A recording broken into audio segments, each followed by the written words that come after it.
রায়-মার্টিন 6060 class 12 তড়িৎচুম্বকত্ব অধ্যায়ের একটি MCQ দেওয়া আছে 51 দাগে। একটি দীর্ঘ তার PQR কে কিউ বিন্দুতে সমকোণে বাঁকানো আছে। তারটির মধ্য দিয়ে 2 অ্যাম্পিয়ার প্রবাহ পাঠানো হলো। আর কিউ এর বর্ধিতাংশের ওপর ও বিন্দুতে চুম্বক ক্ষেত্র নির্ণয় করো যখন QO = 5 সেন্টিমিটার।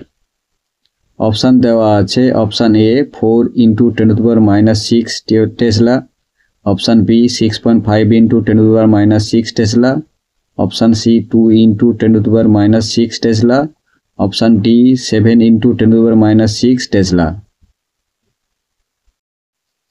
একটি দীর্ঘ তার PQR কে কিউ বিন্দুতে সমকোণে বাঁকানো আছে।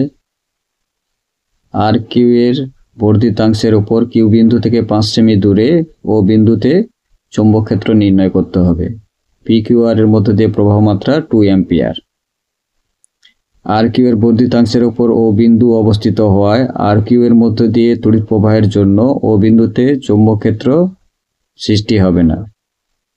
PQ এর মধ্যে দিয়ে 2 অ্যাম্পিয়ার তড়িৎ প্রবাহের জন্য ও বিন্দুতে চৌম্বক ক্ষেত্র, যেহেতু এটা অর্ধ অসীম তার হচ্ছে, তাই চৌম্বক ক্ষেত্র B সমান হবে μ0I/4πr।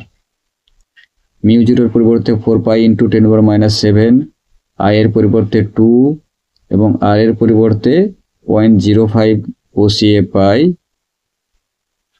চৌম্বক ক্ষেত্র B = 4 × 10⁻6 টেসলা।